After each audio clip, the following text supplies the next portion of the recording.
Hello and welcome back dear friends in our channel Study Mantras with Aditya. Dear friend, इस समय हम internal security discuss कर रहे हैं और इसके अंतर्गत हमने ऑलरेडी 3 वीडियोस कवर कर लिए हैं। ये हमारा इंटरनल सिक्योरिटी पे 4th लेक्चर है। देखिए, जब हम आंतरिक सुरक्षा की बात करते हैं तो उसमें हम आंतरिक सुरक्षा से संबंधित विभिन्न प्रकार के एस्पेक्ट्स को स्टडी करते हैं। फॉर एग्जांपल कि क्या क्या चुनौतियाँ हमारे देश में हैं आंतरिक सुरक्षा के संबंध में, क्यों चुनौतियाँ हैं और उनके क्या क्या संभावित समाधान हो सकते हैं। लेकिन यह बात समझना बहुत ही आवश्यक है कि आंतरिक सुरक्षा सिर्फ आंतरिक सुरक्षा नहीं होती है, बल्कि वह बाह्य सुरक्षा से एक दूसरे से जुड़ी होती है। अगर हम बाह्य सुरक्षा अपनी इंश्योर नहीं करेंगे तो कहीं ना कहीं हम आंतरिक सुरक्षा से अपने कंप्रोमाइज़ करेंगे।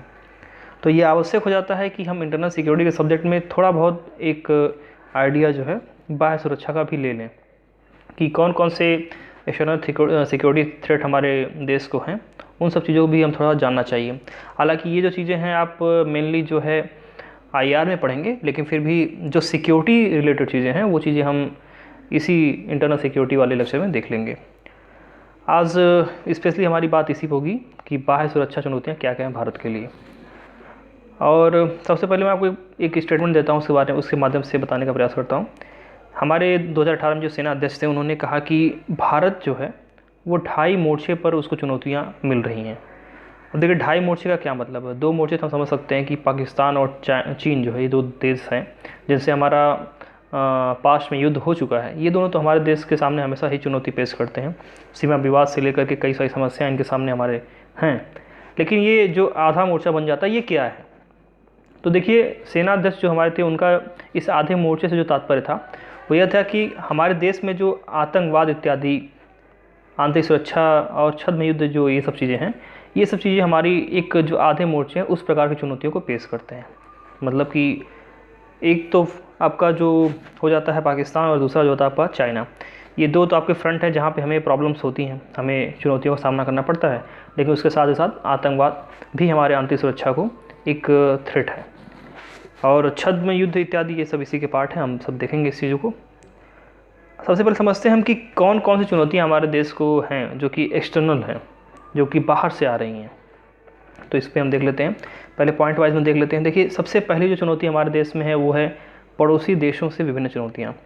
सीधा सा अर्थ है कि हमारे देश में जो आतंकवाद है या फिर कहीं ना कहीं उग्रवाद है, अलगाववाद है, इन सब चीज़ों में आप देखेंगे कि कहीं ना कहीं जो हमारे पड़ोसी देश हैं उनके ही द्वारा उनको उकसाया जाता है, उनके द्वारा समर्थन दिया जाता है, विभिन्न प्रकार से फंडिंग की जाती है, हथियारों की सप्लाई की जाती है।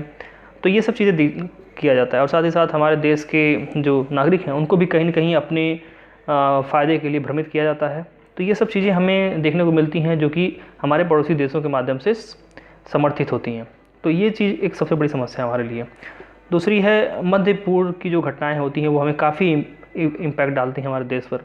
फॉर एग्ज़ाम्पल, हम जो तेल आयात है उसके लिए हम पूरी तरह से मध्य पूर्व के देशों पर नहीं कह सकते हैं, लेकिन फिर भी 70 to 80% हम उन्हीं के ऊपर निर्भर करते हैं। तो जो मध्य पूर्व देशों से हमारा जो तेल आयात होता है वो काफ़ी इंपॉर्टेंट हो जाता है हमारे लिए, क्योंकि किसी भी देश के लिए जो ऊर्जा सुरक्षा है वो बहुत ही इंपॉर्टेंट होती है। अगर आपने अपनी एनर्जी सिक्योरिटी को इंश्योर नहीं किया है तो इसका मतलब है कि आप विकास के पथ पर जो है कहीं ना कहीं पीछे रह जाएंगे। क्योंकि अगर आपके पास तेल नहीं होगा तो फिर आप मैन्युफैक्चरिंग सेक्टर में आपकी जो कंपनियाँ होंगी वो रन नहीं कर पाएंगी।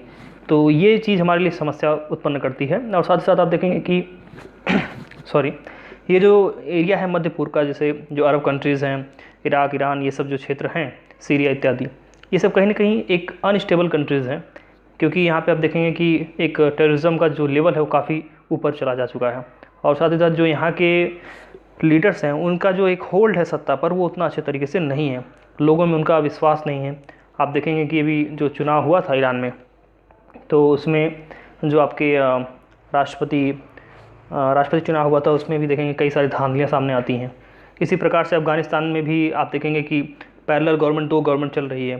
तालिबान अपना सत्ता चलाता है और बाकी 2 लोग जो अशरफ गनी हैं और एक अब्दुल्ला हैं, तो वो लोग अपना मतलब जीते तो अशरफ गनी हैं, लेकिन उसमें अब्दुल्ला ये मानते हैं कि ये धांधली किया गया, इसलिए वो खुद को भी प्रधानमंत्री मान करके शासन करते हैं।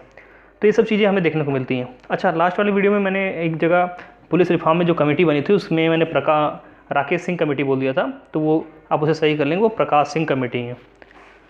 तो ये इस प्रकार से कुछ और भी घटनाएं मध्य पूर्व की जो हमें क्या करती हैं, लगातार इम्पैक्ट करती हैं। अभी हाल फिलहाल में आप देखेंगे कि हमने समुद्री सुरक्षा की बात करें तो जिस प्रकार से अभी ईरान के साथ घटनाएं घट रही हैं, तो हमारे जो समुद्री जो जहाज़ वहाँ से जो तेल इत्यादि लेकर आते हैं, तो उनकी सुरक्षा के लिए कहीं न कहीं जो है चुनौती उत्पन्न हो गई थी। तो उसके लिए भारत ने एक ऑपरेशन भी चलाया है। उस ऑपरेशन का नाम क्या है, आप उसे कमेंट बॉक्स में बताएंगे। इंडियन नेवी ने उस ऑपरेशन को कंडक्ट किया था। और इसके बाद देखेंगे अंतरिक्ष का जो सैन्यीकरण है, ये भी कहीं न कहीं सुरक्षा चुनौतियों को क्या करता है, थ्रेट देता है। और साइबर स्पेस एक बढ़ता और नया आयाम है, और कहीं न कहीं इसमें अभी हमारी जो तैयारियां हैं अभी वो बहुत ही अच्छे लेवल की नहीं है। इसमें बहुत सारा इन्वेस्टमेंट हमें करने की आवश्यकता है। और लास्ट वाला जो है वो संसाधन जैसे ऊर्जा इत्यादि की वही बात की गई जो हमने मध्य पूर्व की घटनाओं में बात की है। सामरिक खनिज इत्यादि जो विभिन्न प्रकार की यूरेनियम हो गया है, इस प्रकार जो खनिज होते हैं बहुत ही इंपॉर्टेंट होते हैं देश की ऊर्जा सुरक्षा के लिए या फिर किसी भी देश के विकास के लिए। तो इन खनिज के लिए जो प्रतिस्पर्धा होती है वो भी कहीं ना कहीं विदेशी जो नीति होती है हमारी उस पर इम्पैक्ट डालती है। तो ये कुछ हमने मोटा मोटा देखा कि क्या क्या पॉइंट्स होते हैं। अब इनको थोड़ा सा डिटेल में देख लेते हैं। देखिए, आप बस एक आइडिया ले लीजिए कि कौन कौन से पॉइंट है उसमें, कौन कौन से किस प्रकार से थ्रेट हमारे देश को मतलब कि बाहरी क्षेत्रों से हमारे देश को कौन कौन से थ्रेट मिलते हैं। इन सब चीज़ों को हम एक बार देख लेते हैं बस ओवरऑल। बाकी हमें जो मेनली स्टडी करना है वो तो इंटरनल सिक्योरिटी ही करना है, लेकिन हमें इससे बाहर से रिलेट करते हुए पढ़ना है। तो जो पड़ोसी देशों से चुनौती है, हम बारी बारी से सभी देशों से देख लेते हैं कि कौन कौन से देश से हमें किस प्रकार की चुनौतियाँ हैं। पाकिस्तान एज यूजुअल आप सभी जानते होंगे, कश्मीर का इशू जो है बहुत ही हाईलाइटेड है, और आतंकवाद कुछ छुपा नहीं इसमें। जो सीमा है वो सुभेद है, कहीं न कहीं घुसपैठ होती है। इन सब समस्याओं से हम लगातार पाकिस्तान की तरफ से जूझते हैं। चीन की बात करें तो आक्रामक विदेश नीति, विस्तार नीति, चाहे वो अरुणाचल प्रदेश का हिस्सा हो, चाहे वो जम्मू एंड कश्मीर की स्थिति हो, चाहे उत्तराखंड में सीमा घुसपैठ की बात हो, चीन हमेशा ही अपनी एक आक्रामक विस्तार नीति को फॉलो करता है। और बात सिर्फ यहीं पे नहीं रुकती। अगर थोड़ा हम और डिटेल में देखें इकोनॉमिक प्रॉस्पेक्टस से, तो हम देखते हैं कि चीन अपना जो माल जो है, जो भी इसके गुड्स होते हैं वो हमारे बाज़ार में क्या करता है, डंप करने का प्रयास करता है। तो इस प्रकार से हम कहीं ना कहीं बहुत ही ज़्यादा हद तक चीन के मैन्युफैक्चरिंग जो कंपनीज़ हैं उन पर निर्भर करते हैं। बांग्लादेश की बात करें तो शरणार्थी समस्या सबसे बड़ी है, क्योंकि यहाँ पे कहीं ना कहीं बॉर्डर की सिक्योरिटी बहुत बड़ा एक मुद्दा बन जाता है। क्योंकि जो नदियाँ अपना रास्ता बदलती रहती हैं, तो इस वजह से वहाँ पे बॉर्डर का एक सीमा निर्धारण करना बहुत ही मुश्किल है। और जो लोग होते हैं बांग्लादेश के, वो इन्हीं सब चीज़ों का फ़ायदा उठा करके भारत में घुसपैठ कर जाते हैं।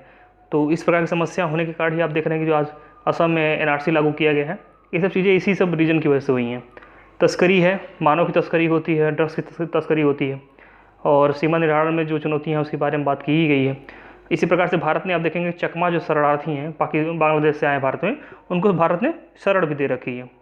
श्रीलंका की बात करें तो ज़्यादा समस्याएं नहीं, लेकिन एक शरणार्थी समस्या भारत श्रीलंका से भी, जैसे तमिल शरणार्थी जो है वो हमारे भारत में आए हैं और भारत ने उनको शरण दे रखी है।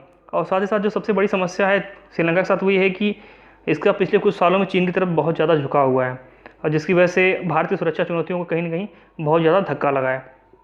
आप देखेंगे कि ऐसा सुनने में आया कि जो चीनी पनडुब्बियाँ हैं वो श्रीलंका के तट पर आईं, तो इससे क्या है कि भारत की जो समुद्री सुरक्षा है उसको काफ़ी ज़्यादा नुकसान होगा। क्योंकि चीनी पनडुब्बियाँ यहाँ पे अगर डिप्लॉय हो जाएंगी तो उससे हमें काफ़ी सतर्क होना पड़ेगा, और हमें काफ़ी समस्या उससे हो सकती है। और साथ ही साथ जब से हम्बनटोटा जो बंदरगाह है उसको चाइना ने डेवलप किया है, तो उससे भी काफ़ी जो चीन की तरफ झुकाव है वो श्रीलंका का बढ़ गया है। हालांकि अब श्रीलंका को समझ में आ रहा है कि किस प्रकार से चीन ने उसको अपने जो कर्ज है उसके जाल में फंसा लिया है। इसी वजह से आप देखेंगे हाल फिलहाल में जो वहाँ के नए प्रधानमंत्री बने हैं, नए राष्ट्रपति बने हैं, वो अपना भारत का दौरा करते हैं और संबंध सुधारने का प्रयास करते हैं। म्यांमार की बात करें तो अधिकतर सहयोगी राष्ट्र है, ये ज़्यादा हमारे से संबंध बहुत उलट नहीं रहे हैं, लेकिन एक समय रहा है जब इसमें सैन्य शासन था, तब हमारे संबंध उतने अच्छे नहीं थे, और उस दौरान इसके संबंध चीन से काफ़ी बेहतर हो गए थे। लेकिन अभी वर्तमान में हमने जब से इसमें डेमोक्रेटिक शासन स्टार्ट हुआ है, हमने काफ़ी सुधार किया है इनसे संबंधों में। और बात करें दक्षिण पूर्व एशिया के लिए, भारत के लिए गेट का ये कार्य करता है, एक द्वार के तौर पे कार्य करता है। इससे हम आसियान कंट्रीज़ इत्यादि से क्या कर सकते हैं, अपना संपर्क बना सकते हैं। तो ये इस वजह से इंपॉर्टेंट हो जाता है। नेपाल की बात करें तो बहुत हद तक हम एक दोस्ताना रिलेशनशिप में रहते हैं, और भारत के ऊपर अगर कहा जाए कि नेपाल बहुत हद तक निर्भर करता है तो बिल्कुल सही बात है। क्योंकि एक लैंडलॉक कंट्री है, और समुद्र का जो एक्सेस है वो भारत के माध्यम से ही मिलता है। और साथ ही साथ भारत कई सारी सुविधाएं देता है। नेपाल के सिटीजन भारत में आकर के रह सकते हैं, अपना कोई भी जॉब कर सकते हैं, इवन सिविल सर्विसेज की परीक्षा भी दे सकते हैं। तो इस प्रकार की चीज़ें भी भारत ने दे रखी है नेपाल के सिटीजन्स को। तो ये काफ़ी ज़्यादा बहुत ही कह सकते हैं कि लिबरल जो प्रोविज़न है वो है। और लेकिन जब 20 सितंबर 2015 को जब नेपाल का दूसरा संविधान लागू होता है, तो जो मधेसी एक समुदाय है वो अपने कुछ राइट्स को लेकर के वहाँ पे आंदोलन करता है भारत और नेपाल की सेना सीमा पर। और उससे कहीं ना कहीं जो नेपाल की जनता है और जो नेपाल की जो पॉलिटिकल जो वहाँ का सिस्टम है, उनको ये संदेश जाता है कि ये भारत के द्वारा समर्थित एक प्रदर्शन हो रहा है, जिसकी वजह से नेपाल को काफ़ी ज़्यादा हानि उठानी पड़ रही है। तो ये एक समस्या वहाँ पे देखने को मिलती है। तो इस वजह से हमारे बीच में जो रिश्ते हैं उसमें थोड़ी सी कड़वाहट आई, और उसके बाद जो नेपाल का जो झुकाव वो कहीं ना कहीं चीन की तरफ बढ़ता गया। अब देखेंगे चीन से हवाई माध्यम से भी सामानों की डिलीवरी की जा रही है, और ट्रेन सेवा भी चीन से नेपाल तक शुरू की गई है।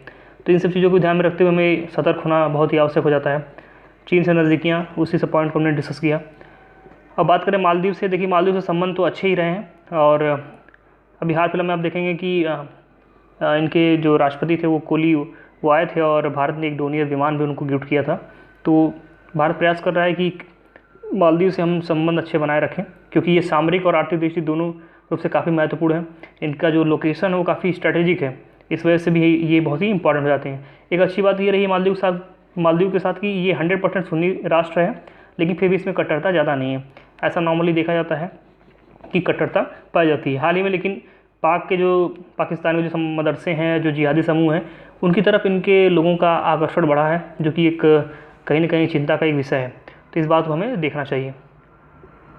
अब बात करते हैं, देखिए मध्य पूर्व की घटनाएं बात करते हैं। तो देखिए आप पहले से ही, आज से नहीं, ऐतिहासिक समय से ही काफ़ी लंबा हमारा इनके साथ संबंध रहा है, सांस्कृतिक संबंध रहा है, राजनीतिक एवं आर्थिक संबंध रहा है। मसालों इत्यादि की बिक्री की बात करते हैं, निर्यात की बात करते हैं, कपड़ों की बात करते हैं, कई प्रकार के हमारे यहाँ पे आर्थिक संबंध रहे हैं। और देखा जाए तो जो गुटनिरपेक्ष आंदोलन था, उनके संस्थापकों में भी जो मिर्स, जो कि एक मध्य पूर्व का ही देश है, वह भारत जो है एक संस्थापक सदस्य रहे हैं। अब जिन लोगों को गुटनिरपेक्ष आंदोलन के बारे में नहीं पता, उनको बस एक आइडिया दे देते हैं। देखिए जब सेकेंड वर्ल्ड वार हुआ था, तो उसके बाद पूरा जो विश्व था वो 2 खेमे में बढ़ गया था। पहला खेमा था, उसका नेतृत्व जो है अमेरिका कर रहा था, और जो दूसरा खेमा था उसका नेतृत्व जो है USSR यानी कि रूस कर रहा था। लेकिन कुछ देश ऐसे भी थे जो किसी भी खेमे में जाना नहीं चाहते थे। इस वजह से क्या हुआ कि कुछ देशों ने मिलकर के अपना एक अलग ही गुट बनाया, गुट निरपेक्ष, मतलब वो किसी भी गुट में शामिल नहीं होंगे, गुट से निरपेक्ष रहेंगे। तो इन गुटों को बनाने में जो है भारत, मिस्र जैसे देशों ने काफ़ी अहम भूमिका निभाई, और इन्होंने एक संस्थापक सदस्य के तौर पे अपना योगदान दिया। इसी प्रकार से आप देखेंगे जो हमारा इराक है, ईरान है, सीरिया है, खाड़ी देशों के साथ जो भारत के मसालों के व्यापार इत्यादि रहे हैं, ये भी काफ़ी महत्वपूर्ण योगदान देते हैं अपना संबंधों में। अरब स्प्रिंग की बात करते हैं, ये तो एक अलग ही आपको मिलेगा टॉपिक IR में पढ़ने के लिए कि अरब स्प्रिंग क्या है।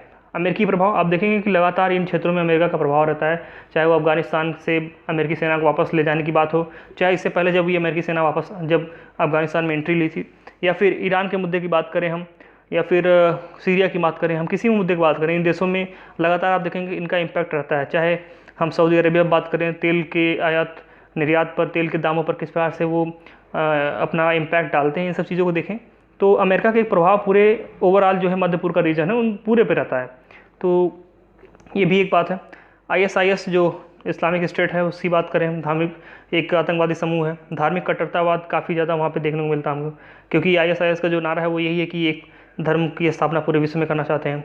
राज्यों की अस्थिरता, अब चूँकि आतंकवादी समूह मजबूत हैं इसलिए राज्य जो क्या हो जाते हैं, अस्थिर हो जाते हैं। राज्यों के पास इतनी शक्ति नहीं है कि वो अपने राज्य में जो है लॉ एंड ऑर्डर को मेंटेन कर सकें, आतंकवादी समूहों को ख़त्म कर सकें और एक शांति वाला शासन जो है स्थापित कर सकें। तो राज्यों में अस्थिरता भी रहती है। इजराइल जो फ़िलिस्तीन संघर्ष है ये भी एक समस्या है, ये भी एक IR का टॉपिक आपका है, जिसमें किस प्रकार से फ़िलिस्तीन का क्षेत्र लगातार घटता चला जा रहा है, इन सब चीज़ों को यहाँ पे स्टडी किया जाता है। तेल की कीमतें बहुत ही इंपॉर्टेंट हो जाती हैं और भारत की विदेश नीति के निर्धारण में काफ़ी अहम भूमिका निभाती हैं। तो ये सब चीज़ें हैं जो मध्य पूर्व की घटनाएँ हैं। इन घटनाओं से भी क्या होता है, हमारे देश की जो एक्सटर्नल जो सिक्योरिटी है वो कहीं ना कहीं प्रभावित होती है, तो इसे भी आप ध्यान रखेंगे। समुद्री सुरक्षा चुनौती की बात करें, देखिए जो हिंद महासागर है इसमें भारत की जो स्थिति है वो काफ़ी स्ट्रेटेजिक है। हम देखेंगे कि जो 3 तरफ से भारत है वो समुद्र से घिरा हुआ है और जो मैक्सिमम जो व्यापार होता है समुद्री मार्ग का वो कहीं ना कहीं हिंद महासागर से ही होकर गुजरता है। जिस वजह से हमारे सामने कई सारी चुनौतियाँ उत्पन्न होती है, जैसे कि सीमा सुरक्षा की चुनौती। हमें अपना सीमा, इतनी लंबी हमारी सीमा है, लगभग 7500 किलोमीटर लगभग सीमा है, तो उसकी सुरक्षा करना हमारे लिए बड़ी चुनौती बन जाती है। समुद्री डकैती, कोई जहाज़ जा रहा है, उस पर सामान कोई लदा हुआ है, कोई गुड्स की डिलीवरी होनी है, किसी एक देश से दूसरे देश में जा रहा है, उस पर समुद्री डकैतों ने अटैक कर दिया और सारे सामान को लूट लिया, तो ये क्या है, ये बड़ी समस्या है। आतंकवाद जैसे आपने देखा कि 26/11 जिस प्रकार हमला हुआ, तो जो आतंकवादी थे वो जहाज़ के माध्यम से, समुद्री जहाज़ के माध्यम से हमारे देश में प्रवेश करते हैं। तो ये भी एक आतंकवाद का भी एक कह सकते हैं कि इस आतंकवाद फैलाने के लिए भी इसका इस्तेमाल किया जाता है। तो इसमें भी हमें सुरक्षा जो मानक है उनको जो है क्या करना चाहिए, बेहतर करना चाहिए। मानव दुर्व्यापार जो होता है, ह्यूमन ट्रैफिकिंग समुद्र रास्ते से हो जाता है। पर्यावरण का जो कहीं न कहीं डिग्रेडेशन हो रहा है, निम्नीकरण हो रहा है, ये भी हमारे लिए बहुत बड़ी चुनौती है। जलवायु परिवर्तन के कारण जिस प्रकार से जल स्तर में वृद्धि हो रही है और कई सारे आइलैंड डूब जा रहे हैं। भारत में भी जब एक बार सुनामी आई थी तो जो इंदिरा कॉल का पॉइंट है वो क्या हुआ था, डूब गया था। तो ये सब चीज़ें हमें देखने को मिलती हैं। प्राकृतिक आपदाएं आती रहती हैं, संसाधन इत्यादि का जो क्या हो रहा है, अवक्षय हो रहा है, क्योंकि लगातार हम समुद्रों से क्या कर रहे हैं, संसाधन का क्या कर रहे हैं, दोहन कर रहे हैं। तो ये सब चीज़ें ऐसी हैं जो हमें देखने को मिलती हैं कि समुद्री हमारा जो बाह्य सिक्योरिटी है उसको कहीं ना कहीं क्या करते हैं, थ्रेट उत्पन्न करते हैं। आइए बात करते हैं अंतरिक्ष का सैन्यीकरण। देखिए, जिस प्रकार से आपने देखा कि अभी हाल फिलहाल में भारत ने एक मिसाइल लॉन्च किया था जो कि एसैट के नाम से जाना जाता है, जिसे हमने हिंदी में शक्ति कहा है। और ये शक्ति का कार्य क्या था, इसका कार्य था कि ये कोई भी उपग्रह जो कि पृथ्वी के लोअर अर्थ ऑर्बिट में इस्टेब्लिश्ड है उसको क्या करे, टारगेट करे, ये उसको ध्वस्त कर दे। तो ये जो अब इस प्रकार की जो शक्ति लोगों के पास आ गई, जैसे कि अमेरिका, रसिया और चाइना के पास इस प्रकार के पावर हैं कि वो किसी भी उपग्रह को क्या कर सकते हैं, नष्ट कर सकते हैं। तो ये जो शक्ति आ गई, इससे क्या हो गया, उपग्रहों की जो सुरक्षा है उस पर कहीं ना कहीं क्वेश्चन मार्क लग गया है। क्योंकि आज के समय जो भी चीज़ें हमारे यहाँ कम्युनिकेशन से रिलेटेड हैं वो क्या होती हैं, उपग्रह के माध्यम से ही वो कंट्रोल की जाती हैं। तो उपग्रहों की सुरक्षा यहाँ पे बहुत ही क्या हो जाती है, इंपॉर्टेंट हो जाती है। अब देखिए, भारत ने मार्च 2019 में शक्ति प्रक्षेपास्त्र का सफलतापूर्वक प्रक्षेपण किया, ठीक है। तो ये एक भारत ने भी ये शक्ति हासिल कर लिया, लेकिन कहीं ना कहीं इससे अब सुरक्षा चुनौतियाँ तो उत्पन्न हो ही जाती हैं। साइबर अपराध की बात करें तो राज्य के विरुद्ध साइबर अपराध तथा व्यक्तियों जैसे कंपनियों के विरुद्ध साइबर अपराध इत्यादि की समस्याएं हमें सामने देखने को मिलती हैं। फॉर एग्जांपल, डाटा चोरी हो जाती है। अगर आप अभी हाल फिलहाल में आपने फेसबुक का एग्जांपल देखा, फिर कुछ बैंकों के डेटा भी चोरी हो गए थे। तो इस प्रकार की समस्या हमें देखने को मिलती हैं। तो ये क्या है, किसी दूसरे देश के माध्यम से ही हमें झेलना पड़ता है। जैसे कि फेसबुक का जो सर्वर है वो हमारे देश में उसको स्थापित नहीं किया गया, जिस वजह से क्या होता है, जितना भी डाटा यहाँ का होता है इंडियंस का, वो अमेरिका में जाके स्टोर हो जाता है, या फिर उनका कहीं भी जो मेन सर्वर बना होगा वहाँ पे स्टोर होता है। तो अब हमारे देश का डाटा उनके पास है, तो हम उसमें ज़्यादा कुछ मैनिपुलेट नहीं कर सकते हैं। लेकिन अगर उनका जो सर्वर हमारे देश में ही इस्टेब्लिश किया जाएगा, तो यहाँ का जो डेटा होगा उस पर हम रोक लगा सकेंगे, कि उस पर हम रेगुलेट कर सकेंगे। तो ये चीज़ें हमें देखने को मिलती हैं कि कहीं ना कहीं हमारे हाथ में कंट्रोल नहीं होने की वजह से जो प्राइवेसी है उस पर कहीं ना कहीं क्वेश्चन मार्क लगता है। तो ये सब चीज़ें भी हमें यहाँ पे बाद में इंश्योर करनी पड़ेगी। हालांकि गवर्नमेंट प्रयास कर रही है कि जो कंपनियाँ यहाँ पे अपना रेवेन्यू कलेक्ट कर रही हैं वो अपना सर्वर जो है इसी देश में स्थापित करें, तो ये बहुत अच्छा कदम होगा। संसाधनों हेतु प्रतिस्पर्धा, बिल्कुल देखिए, जिस प्रकार से जनसंख्या में वृद्धि हो रही है पूरे विश्व में, उस प्रकार से जो संसाधन है, संसाधनों में क्या होगी, मांग में वृद्धि होगी। और जब मांग में वृद्धि होगी, अगर पूर्ति नहीं हो पाएगी तो कहीं ना कहीं एक जो प्रतिस्पर्धा है वो बढ़ जाएगी। तो ये भी चीज़ें हमें देखने को मिलेंगी। जो एक बहुत ही फेमस स्टेटमेंट है यूनाइटेड नेशंस के महासचिव कोफी अन्नान का, उन्होंने कहा कि जो प्राकृतिक संसाधनों की कमी है वो अशांति और नागरिक हिंसा का कारण बन सकती है। बिल्कुल, अगर यार आप देखें तो लॉकडाउन के समय में कई जगहों पे आपको ऐसी चीज़ें देखने को मिली होंगी जहाँ पे लोगों को खाना नहीं मिल रहा खाने के लिए, और जिसकी वजह से वो कुछ भी करने के लिए तैयार है। तो ये सब चीज़ें हमें इसी चीज़ की झलक देती हैं कि अगर संसाधनों की कमी हो गई तो लोगों के बीच में क्या होगी, अशांति फैलेगी और लोग हिंसा करने पर उतारू हो जाएंगे। देखिए, इसी प्रकार से चीन के साथ जल विवाद, पाक के साथ कच्छ खाड़ी संसाधनों पर विवाद, बंगाली खाड़ी के प्राकृतिक संसाधन जो हैं जैसे कि गैस भंडार, इन सब पे विवाद क्या है, लगातार चलता ही रह रहा है। तो ये भी क्या है, एक प्रकार से आप देखें प्राकृतिक संसाधन ही है जिन पर विवाद हो रहा है। तो डियर फ्रेंड, ये चीज़ें जो हमने एक ओवरव्यू लिया कि क्या चीज़ें किस प्रकार से हमारे एक्सटर्नल सिक्योरिटी के लिए थ्रेट हैं और किस प्रकार से हमें इन्हें टैकल करना चाहिए। इसे आप समस्याओं को समझ लें, उसके बाद आप उन समस्याओं को सॉल्व करने के लिए क्या क्या उसके सलूशन हो सकते हैं उसको एक बार देख लें। तो ये हमने बस एक ओवरव्यू ले लिया है कि क्या क्या चीज़ें हमारे एक्सटर्नल सिक्योरिटी के लिए हैं।